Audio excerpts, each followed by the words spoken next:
Attention gamers. The other day I was getting a bit ratchet on the Rift, rocking Bollywood Robin Hood with runes and a build more troll than a trundle chromosome when I started getting ready to unload a post no nut November skeet supreme, and these two were all like, I'll take this one, Clarence. No, you picked up the last one. No, Clarence, I insist I owe you. But I fucked your wife. Now for the 1% of you who are new to League in the last year and actually stuck with this new player-unfriendly piss fest of a toxic torture simulator of a game. Duskblade of Drakethar used to be completely different. You would get a crisp pop of damage on first attack and then you'd go invisible on kills, making all the perverts maining Shaco and Pike have wet dreams, but Riot was like, this needs to be changed, so they did what they do, and made it worse. Now this thing is packed with more execute than the dessert table in Death Row, so if you pull out your big brain and pair it with the few runes on the shelf that do more to those who have less, or some socialist nightmare fuel, you can see where this is going. If I can already have a gothic robotic ballerina bitching about losing half her health with these runes, imagine if I add Duskblade and a collector to the mix. Anyone under 60% health will just flat out die every time. Add a very eloquent Google search and I could get a list of champs who this will be even more ridiculous on, and watch people just disappear. With only one finished item. I'm thinking someone at Riot is gonna get fired over this faster than this unemployed Aladdin can say. Whoosh! It was even working on AP champs like the crazy cat lady.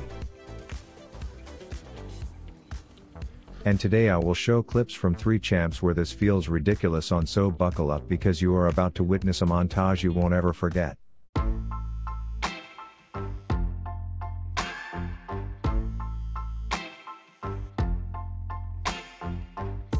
Introducing the sleekest, sexiest new addition to the Manscaped lineup.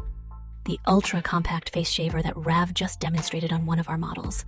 The perfect tool to knock you down to that intentional, Chad-like 3 days worth of stubble that drives all the girl Build-A-Bears wild. Roar. Built with skin-safe technology to keep that smooth skin of yours safe, with a battery that keeps it going long after you've had enough. Plus, it's waterproof so that it'll never reveal your dirty secrets. Now tell me, where are the others? It's the best tool on the market for the most convenient groom, and using the link below will get you 20% off this big, strong man of handiness.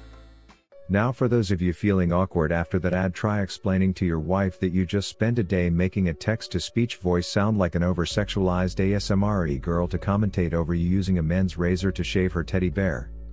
But anyways, the first execute champ with this execute build is Counting Dracula, and I play him mid because I'd rather walk into a synagogue with Kanye West than be stuck bot with a random League player. And things start off well as Lava Lamp Kiana doesn't respect my level 2, which leads to her getting lit on fire, flashed and forward for first blood. Then since this is Goldie Low, it's not even 5 minutes before half the lobby forgets the objective of a MOBA as we all start flopping around in river like a bunch of ADHD-ridden frogs, as I come in with no plan other than to count all the way to 4, and by the time I make it that high, half the people have left. Then the golden submarine takes one look at Talia, says, I can't show you the Titanic, but I can give you an experience that some people have been known to pay big money for. I then decide to overextend worse than a dislocated elbow, which attracts the attention of this disco dick hula dancer, but I stay cool, calm and counting until I pull off something that even Faker's dad would call me up saying he's proud of. Turns out nicotine withdrawal gives you fucking sixth sense when it comes to knowing where their jungler is, so I just go along with his hunch, which turns out to be more right than the dominant hand in 90% of people, which in this case also means their jungler is a dead bitch. At this point, the build path of Duskblade alone with these double execute runes already has me feeling more OP than the author of a Reddit post, so all I need to do is be the grammar police in these fights, come in at the end of what they've done and put some punctuation on them to earn the big bucks. Then I could go back mid and push lane in to deny their mid farm, but I would rather remind their bot lane that they are playing the inferior role in this elo, so I boot up the triangular death simulator and shove a BBC up that mute harpist hoo-ha before desk popping a few more. This results in Kaisa thinking she has a kill, but the letdown leaves her feeling exhausted and me in desperate need to do something about this half chub I'm rocking, so I light her on fire and wait for that sweet dubstep ignite. This finishes out the funding on my Duskblade, and all I want to do is show it off to the mute musician and plasma pal, as you can see firsthand that this amount of execute damage this early into any game is cause for concern when evaluating Riot game devs for pay raises next promotion cycle, if you're picking up what I'm putting down. Anyways, if you think you're having deja vu, it's just because my favorite thing to do when I play bot is complain about bot being weak, and my favorite thing to do as mid is camp bot so that I can insecurely defend my claims that it is indeed weak. But I want to let the one flaming hot Cheeto smelling virgin in the comments named Michael know that deep down I know that I only feel weak because I have the positional awareness of a French fry.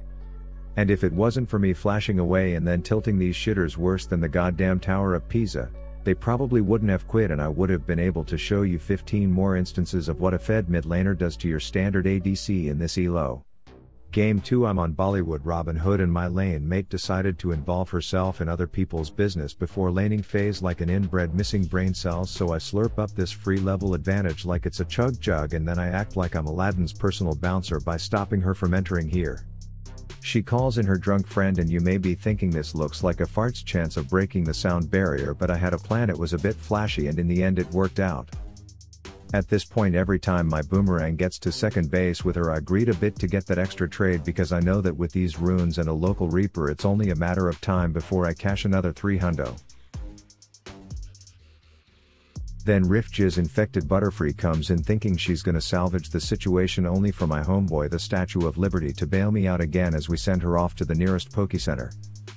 It's about that time for me to pack my bags and take a trip south, because word on the street is that this tumble twat is not fit to own a cat, and that becomes quite evident when the cat opts out of saving her life given the opportunity.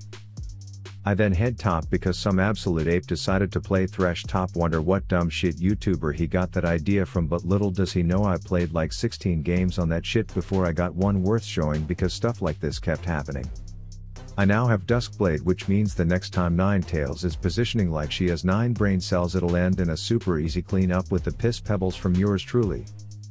At this point, mid is now identifying as a duo lane, which is fine for me because I don't want to say it's anything else and get cancelled, but also one boomerang leaves that mothball so low that she eventually dies to the torment of some bitch named Liandry.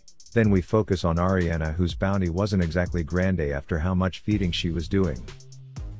This continues until I'm in a position to make the tower yell its safe word, and no anime fox that I may or may not have occasional sexual fantasies about is going to stop me, so I parade her bleeding ass up and down the lane until her butt buddy comes in once again, acting like he's gonna do anything other than be surprised when my trolling lethality execute Aladdin build chunks him like cubed meat.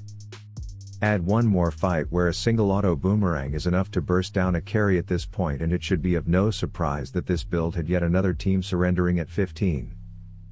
Third game, I went against everything I stand for by playing this skill-less spinning shit stain, and oh by the way, here's the full runes. I waited till now to show it so that we can publicly shame some moron in the comments asking for the runes before watching the whole video together. Hehe xd. Anyways, top was a snooze fest, and I heard a hey bag wanted to party mid on top of a K-pop Kaisa's K-popped asshole, so I was all in. Then I figured I would fuck around in the enemy jungle, you know, make sure Troll Kingdom Barry Bonds wasn't getting too territorial, and thankfully I was here because where else would Zeus have rested his mega dick sky sword if dead Trundle's corpse wasn't here? And of course some virgin vigilante was here to show how utter shit that champ can be if you don't big brain build him like I did in the last game. I head back top, but I know Kale is gonna be livid that I left her alone all night to hang with the boys, so I brought an entire party in the form of a fucking terrifying made up scarecrow, but she wanted none of my apology, so I called in the male stripper, and finally I had a combo that knocked her socks off. I now have Duskblade, so typically you might say, hey Rav, maybe a 60% Trundle isn't the best thing to dive at this point, and to that I just want to say, Demacia. Anyways, I take tower like a Giga Chad, and then of course Mumbai Tarzan is all like, yo check out me swing from the shrubs, and I'm all like, bro you woke up golems you inconsiderate shit, so I one-shot him. And what I quickly learned is that Garen is one of those champs that you can open up the shop, build whatever the fuck your mouse cursor is on, and it will just somehow work on him. With 2 items I started building defensively because I could kill people this fast. So pretty much every time my ult was up I would just hit Q to go pew pew, run at some unsuspecting blue slugger, and push R to cash out. And to be completely honest, Garen gameplay is so goddamn boring that I could not even think of any more clever ways to say I ran at people and killed them, so please enjoy this micro montage entitled, I pushed Q. I spun. I pushed R. I won. This one for all the gamers out there stuck in an elo they feel is below them. Hardstuck is the name, let's get it. I load up league, getting ready to spank. First game, my support says he mains blitzcrank. GG I said, that's LP in the bank. But my top locks ass and you know his head is blank. As he runs it down top and feeds their team's gangplank. Hold BL game 1, lane Yasuo is to thank. Wait a minute! Brush your teeth tonight, Rav out. I'm hard stuck. That's what all the haters say. I'm hard stuck, giving all my LP away.